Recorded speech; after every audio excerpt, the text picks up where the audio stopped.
আমাদের মাঝে বিশেষ অতিথি হিসেবে উপস্থিত রয়েছেন আরেকজন বিশিষ্ট ক্রীড়া সংগঠক, যাকে সবসময় বাংলাদেশের ক্রীড়াঙ্গন নিয়ে আমি আমার পাশে পেয়েছি এবং এখানে যারা অনেকেই বসে আছেন, যারা আমরা যখন খেলেছি তখনও তাকে দেখেছি যে বাংলাদেশের ক্রীড়াঙ্গন নিয়ে সবসময় খুব পজিটিভভাবে কথা বলেছেন।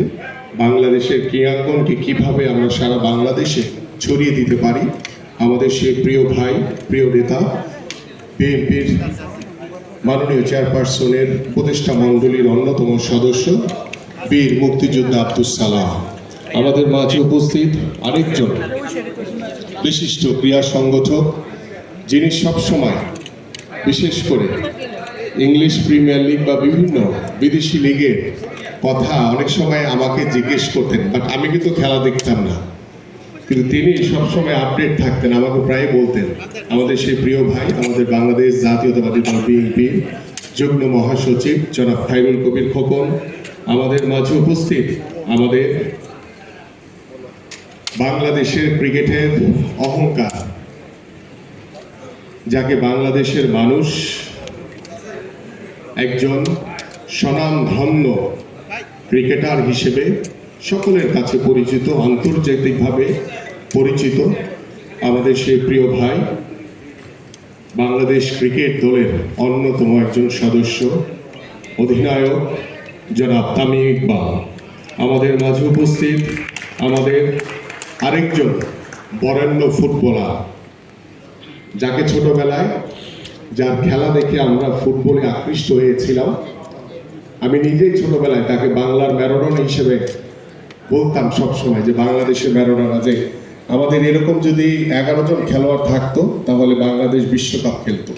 আমার সেই প্রিয় ভাই আমাদের সৈয়দ রুম্মান বিন ওয়ালি সাব্বির আমাদের মাঝে উপস্থিত। আমাদের মাঝে উপস্থিত আমাদের এই জেলা এবং বিভাগীয় ক্রীড়া সংগঠককে সফল করার জন্য যিনি দিন রাত বিগত ফ্যাসিস্টের সময়ে, যাকে আমি সব সময় আমার পাশে পেয়েছি, এবং ক্রীড়াঙ্গনের বিষয় নিয়ে যদি কাউকে ফোন দিতে হতো সবার আগে তাকে আমি ফোন দিতাম। আমাদের প্রিয় ভাই আমাদের কাজী মহিউদ্দিন বুলবুল আমাদের মাঝে উপস্থিত। আমাদের মাঝে উপস্থিত আমাদের যিনি ক্রিকেট বোর্ডের পরিচালক হিসেবে দায়িত্ব পালন করেছেন, এবং বিগত সময়ে আমরা ক্রিকেটের যে কোনো ভালো মন্দ কোনো বিষয়ে আলোচনা হলে আমরা সেই লোকটিকে আমরা খুব কাছে পেতাম। আমাদের সকলের প্রিয় আমাদের রফিকুল ইসলাম বাবু ভাই আমাদের মাঝে উপস্থিত রয়েছেন। আমাদের মাঝে রয়েছেন আরেকজন হকির, যাকে আমি যখন মহারানে খেলেছি তখন থেকেই আমি এই মানুষটিকে খুব কাছ থেকে দেখেছি। আমাদের সেই হকির একজন বিশিষ্ট ক্রীড়া সংগঠক জনাব সাজেদ আদিল ভাই আমাদের মাঝে উপস্থিত রয়েছেন। আমাদের মাঝে উপস্থিত আমাদের এই অনুষ্ঠান পরিচালনা করার জন্য 3 জন দায়িত্বপ্রাপ্ত রয়েছেন। আমি তাদের নাম বলতে গেলাম না, কারণ বলতে গেলে আরো অনেক সময় লাগবে। আমাদের খোকনের কথা বলেছি আমাদের 3 জন বিশিষ্ট ক্রীড়া সংগঠক যারা আজকের এই অনুষ্ঠান পরিচালনা করছেন, এবং আমার সামনে উপবিষ্ট যাদের কথা না বললেই না, দীর্ঘদিন পরে আজকে এই আত্মপ্রকাশ অনুষ্ঠানকে উপলক্ষ করে যে মানুষগুলোর সাথে সেই ছোটবেলা থেকে, যখন থেকে ফুটবল খেলা শিখেছি বা ফুটবল খেলতাম, যারা বাবা হিসেবে কিংবা ভাই হিসেবে, বন্ধু হিসেবে আমাদেরকে সবসময় গাইড করত, সবসময় কোচ হিসেবে আমাদেরকে নির্দেশনা দিত, ভালো খেললে যারা প্রশংসা করত, আবার খারাপ খেললে সমালোচনা করত। আজকে সেই মানুষগুলোকে আমার সামনে পেয়ে আমি অত্যন্ত আনন্দিত, এবং আমি আপনাদের সকলের কাছে কৃতজ্ঞতা প্রকাশ করছি যে আজকের এই অনুষ্ঠানে আমরা সেই বরেণ্য বাংলাদেশ থেকে, বাংলাদেশের বিভিন্ন বিভাগ জেলা থেকে আগত আমাদের, এবং যারা ঢাকা এক সময় এবং বর্তমানে যারা বাংলাদেশের বিশিষ্ট ক্রীড়াঙ্গনের ক্রীড়া সংগঠক হিসেবে প্রতিষ্ঠিত আমাদের সেই প্রিয় মানুষগুলোকে আমি আন্তরিকভাবে কৃতজ্ঞতা প্রকাশ করছি এবং আমার প্রিয় সাংবাদিক ভাইরা এবং বিভিন্ন পর্যায় থেকে আগত আমাদের ক্রীড়া সংগঠক নেতৃবৃন্দ, সবাইকে আসসালামু আলাইকুম ওয়া রাহমাতুল্লাহ। আজকে আমাদের বাংলাদেশ জেলা ও বিভাগীয় ক্রীড়া সংগঠক অ্যাসোসিয়েশনের যে আত্মপ্রকাশ, আমি এটার বিষয়ে সংক্ষিপ্ত আকারে বলবো, কারণ বিস্তারিত বলতে গেলে অনেক সময় লাগবে। এখানে আমাদের প্রধান অতিথি, তিনি শারীরিকভাবে কিছুটা অসুস্থ, তারপরও এই অসুস্থতা নিয়ে আমাদের সকলের ডাকে, আপনাদের সকলের উপস্থিতির কারণে তিনি আজকে এখানে উপস্থিত হয়েছেন। আমি তার কাছেও কৃতজ্ঞতা প্রকাশ করছি। আমি সংক্ষেপে বলতে চাই যে আপনারা সকলেই জানেন যে গত 17 বছর এই স্বৈরাচার সরকার বাংলাদেশের ক্রীড়াঙ্গনকে কিভাবে দলীয়করণ করেছে, কিভাবে রাজনীতিকরণের মাধ্যমে বাংলাদেশের যারা মূলত মাঠের ক্রীড়া সংগঠক, যারা স্বাধীনতার পরবর্তীতে বাংলাদেশের ক্রীড়াঙ্গনকে নিরপেক্ষভাবে ঢেলে সাজানোর যে স্বপ্ন নিয়ে বাংলাদেশের একজন ক্রীড়া সংগঠক হিসেবে নিজেদেরকে খেলাধুলার মাঝে নিজেদেরকে বিলিয়ে দিয়েছিলেন, সেই ক্রীড়া সংগঠকরা গত 17 বছর সকল ক্রীড়াঙ্গনের কার্যক্রম থেকে বিতাড়িত ছিলেন, বঞ্চিত ছিলেন। আমাদের আজকের এই জেলা ও বিভাগীয় ক্রীড়া অ্যাসোসিয়েশনের আত্মপ্রকাশের উদ্দেশ্য হচ্ছে যে আমরা যারা বিগত 17 বছর কিংবা তার আগে যারা বাংলাদেশের ক্রীড়াঙ্গনে বিভিন্ন সেক্টরে বিভিন্নভাবে উপজেলা পর্যায়ে, জেলা পর্যায়ে, বিভাগীয় পর্যায়ে আপনাদের যে অবদান বা আপনাদের যে মাঠের খেলাধুলা নিয়ে, দেশীয় খেলাধুলা নিয়ে আপনাদের যে চিন্তাধারা, আন্তর্জাতিক মানের যে খেলাধুলাগুলো রয়েছে সেগুলো নিয়ে আপনাদের যে চিন্তাধারা, সেই চিন্তাধারার নতুন করে আমরা আপনাদের সকলকে সাথে নিয়ে সেই হারিয়ে যাওয়া, বঞ্চিত, বিতাড়িত, যারা গত 17 বছর দলীয়করণের কারণে স্বৈরাচার আওয়ামী লীগের ফ্যাসিস্ট আচরণের কারণে বাংলাদেশের ক্রীড়াঙ্গন থেকে দূরে সরে গিয়েছিলেন, আমরা সেই ক্রীড়াঙ্গনের মানুষগুলোকে একসাথে একত্রিত করতে চাই। আমরা আপনাদের আজকের এই উপস্থিতি প্রমাণ করেছে যে আপনারা বাংলাদেশের খেলাধুলাকে কি পরিমাণ পছন্দ করেন। আমরা প্রত্যেকটি জেলায় আজকে আমরা দেখেছি যে প্রত্যেকটি জেলা কিংবা বিভাগীয় পর্যায়ে সকল ধরনের খেলাধুলা প্রায় বন্ধ হয়ে গেছে। আজকে শুধু ক্রিকেটের দিকে যদি তাকান, আমরা গত 17 বছর দেখেছি ক্রিকেটটা কারা নিয়ন্ত্রণ করেছে, কিভাবে ম্যাচ ফিক্সিং থেকে শুরু করে কত অনৈতিক দুর্নীতির ভিতরে ক্রিকেট বোর্ড গত 17 বছর পরিচালিত হয়েছে। আমরা এখন পর্যন্ত পরিপূর্ণভাবে সেই ক্রিকেট বোর্ডকে স্বৈরাচার মুক্ত করতে পারিনি। আমরা বাংলাদেশ ফুটবল ফেডারেশনের দিকে তাকান, আজকে আমরা বাংলাদেশ ফুটবল ফেডারেশনকে আমরা আশা করেছিলাম যে যারা বিগত বছরে 17 বছরে যারা বিভিন্নভাবে বাংলাদেশের ফুটবল থেকে বঞ্চিত হয়েছিল, যারা মাঠের ফুটবলকে নিয়ে সারাদিন ব্যতিব্যস্ত থাকতো, সেই মানুষগুলোকে আমরা ফুটবল ফেডারেশনে দেখব। কিন্তু দুর্ভাগ্য, হাতে গোনা কিছু মানুষ ছাড়া আমরা দেখছি যে এখন পর্যন্ত ফুটবল ফেডারেশনে সেই আওয়ামী লীগের পুনর্বাসন করা হয়েছে।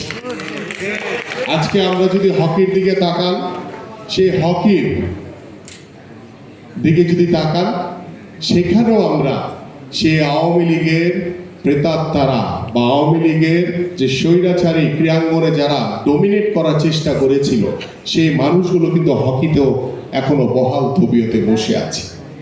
এবং আপনি যদি আজকে ক্রীড়া পরিষদের দিকে তাকান, আমরা 5ই আগস্ট স্বৈরাচার শেখ হাসিনা মুক্ত হয়েছি, কিন্তু বাংলাদেশের রাষ্ট্রীয় প্রতিষ্ঠানগুলো থেকে বা বাংলাদেশের ক্রীড়াঙ্গন থেকে এখন পর্যন্ত পরিপূর্ণ স্বৈরাচার মুক্ত করতে পারে নাই।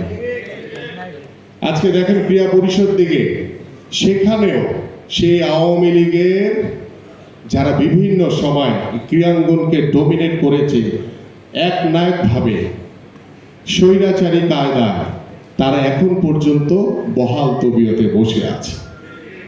আজকে আমরা দেখতে পাচ্ছি, আমি আমাদের যে ক্রীড়া উপদেষ্টা তাকে বলেছিলাম যে আপনি যে আন্দোলনের মধ্য দিয়ে বাংলাদেশ স্বৈরাচার শেখ হাসিনা মুক্ত হয়েছে, আমরা নতুনভাবে আমাদের রাষ্ট্রীয় প্রতিষ্ঠানগুলোকে নতুনভাবে ঢেলে সাজানোর যে স্বপ্ন দেখছি, সেই জায়গা থেকে আপনি আপনার ক্রীড়াঙ্গনের যে জায়গাটি আল্লাহ পাক আপনাকে সুযোগ দিয়েছে, সেই জায়গাটিতে পরিপূর্ণভাবে স্বৈরাচার মুক্ত করেন। কিন্তু তিনি আজকে প্রায় 8 থেকে 9 মাস হয়ে গেছে, তিনি স্বৈরাচার মুক্ত এখন পর্যন্ত করতে পারে না। এবং পাশাপাশি আমরা ইদানিং দেখছি তিনি সেই আওয়ামী লীগের স্বৈরাচারদেরকে নতুন করে পুনর্বাসন করছেন। সেটা খুব দুর্ভাগ্যের। আমি তাকে খুব ক্লিয়ারলি বলেছিলাম যে আসেন আমরা সকলে মিলে বাংলাদেশি ক্রীড়াঙ্গনকে নতুনভাবে ঢেলে সাজাই। বাংলাদেশে ক্রীড়ামোদী মানুষ যারা রয়েছে, বাংলাদেশের মানুষ অত্যন্ত ক্রীড়ামোদী, খেলাধুলাকে অত্যন্ত পছন্দ করে। আমরা যখনই কোনো বাংলাদেশ টিমের হয়ে খেলতে যাই, সেটা ক্রিকেট হোক, ফুটবল হোক, হকি হোক বা অন্যান্য যে ইন্ডিভিজুয়াল ইভেন্টগুলো রয়েছে, আমরা কিন্তু দেখেছি দল মত নির্বিশেষে আমরা কিন্তু একত্রিত হয়েছি সেই বাংলাদেশের পক্ষে।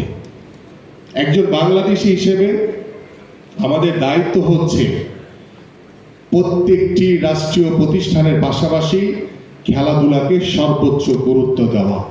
সেই গুরুত্ব দিয়ে আমাদের মাননীয় ভারপ্রাপ্ত চেয়ারম্যান জনাব তারেক রহমান ইতিমধ্যেই আমাদের আরাফাত রহমান কোকো স্মৃতি ফুটবল টুর্নামেন্ট আমরা বিভাগীয় পর্যায়ে আমরা প্রায় শেষ পর্যায়ে নিয়ে এসেছি। আরও 2-1টি বিভাগের খেলা বাকি আছে, সেটির পরে আমরা ইনশাল্লাহ ফাইনাল পর্বটা শেষ করব।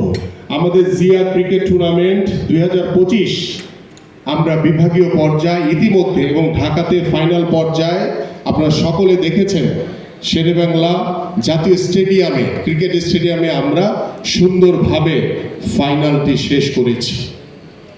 আপনারা জানেন আমাদের পরবর্তীতে আমাদের বাংলাদেশের সবচেয়ে জনপ্রিয় নেত্রী দেশনেত্রী বেগম খালেদা জিয়ার নামে আমরা মেয়েদের ফুটবল, মেয়েদের ক্রিকেট খেলা শুরু করব ইনশাআল্লাহ। আমরা এভাবে আমাদের যে ইন্ডিভিজুয়াল যে গেমসগুলো রয়েছে, সেটা ভারোত্তোলন হতে পারে, সেটা সাঁতার, ব্যাডমিন্টন থেকে শুরু করে বিভিন্ন যে খেলাগুলো রয়েছে, সেই খেলাগুলো আমরা প্রত্যেকটি বিভাগীয় পর্যায়ে শুরু করতে চাই এবং সেই বিভাগ থেকে শুরু করে আস্তে আস্তে আমরা জেলা উপজেলা পর্যায়ে শুরু করতে চাই আমরা। এবং সেই জন্যই আজকে আমাদের যেই জেলা এবং বিভাগীয় ক্রীড়া সংগঠক অ্যাসোসিয়েশনের যে আত্মপ্রকাশ, আমি আপনাদের সকলকে বিনীতভাবে অনুরোধ করব, আমরা আমাদের এই ক্রীড়াঙ্গনকে, আমরা এই খেলাধুলাকে আমাদের ভবিষ্যৎ প্রজন্মের জন্য একটি সুস্থ জাতি হিসেবে গড়ে তোলার জন্য খেলাধুলা অত্যন্ত গুরুত্বপূর্ণ। আমাদের সেই সুস্থ জাতি হিসেবে গড়ে তোলার জন্য আমরা যদি আমাদের সন্তানদেরকে প্রত্যেকটি স্কুল পর্যায়ে একদম প্লে গ্রুপ থেকে শুরু করে আমরা যদি স্কুল পর্যায়ে আমরা খেলাধুলাকে বাধ্যতামূলক করার পরিকল্পনা করেছেন আমাদের মাননীয় ভারপ্রাপ্ত চেয়ারম্যান জনাব তারেক রহমান।